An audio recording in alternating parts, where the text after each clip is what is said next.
Welcome back to Click Swipe Play Softonic's weekly video game show, and with Halloween just around the corner, we are duty bound to bring you 3 scary game reviews.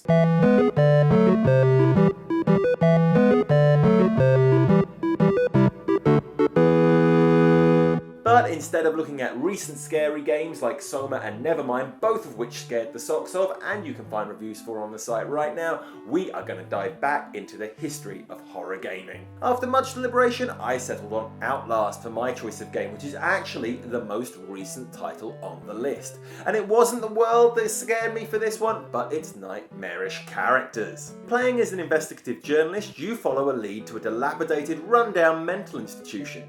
Armed with nothing but a video camera, you head into the seemingly deserted facility, only to find out that the derelict building is far from abandoned. The hospital's remaining insane inmates take it in turns to hunt you. Some will leap out at you from nowhere to set your pulse racing, while others will stalk you for long periods in a way that will have your heart up in your throat. But what really scared me were those that pursued you with a more demented purpose. These characters retained enough of themselves to still be coherent, but were now far beyond help. It was these individuals who were beyond the edge of reason, almost here but not quite, that terrified me. Especially when it led to me watching my character have his fingers sliced off before my eyes in a slow, torturous cutscene. It's not for the faint-hearted, but if you want to be terrified, Outlast is hard to beat, which is why we've given it 8 out of 10. One of our other editors, Danny, selected F.E.A.R for his choice, and while this game is more action-focused,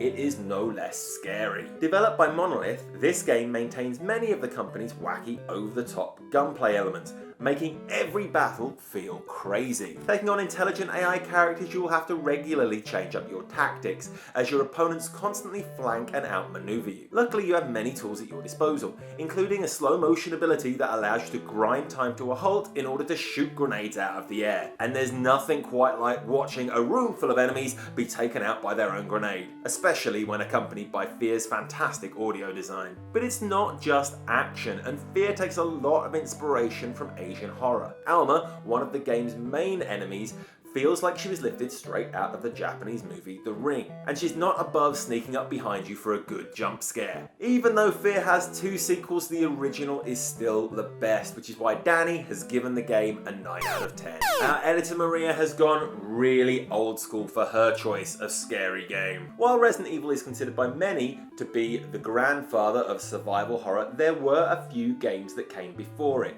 including the 1992 game Alone in the Dark. Set in Louisiana during the 20s, you get to pick between controlling Edward Carnby and Emily Hartwood as they search a mansion looking for clues as to the murder of Jeremy Hartwood, Emily's uncle, vanquishing its Lovecraftian inhabitants along the way. If you give Alone in the Dark a try and enjoy it, you might want to know that it was followed by multiple sequels, all of which continued to follow the paranormal detective Edward Carnby. While graphically it may not hold up, the tension is still there, leading Maria to give the game an 8 out of 10. If you are going to give it a go, download it on PC though, because the mobile version is truly horrifying. That's it for this week's show. I'll be back next time with another 3 game reviews in 3 minutes. Until then, like or dislike this video to let us know what you thought, and subscribe so you never miss one of our videos.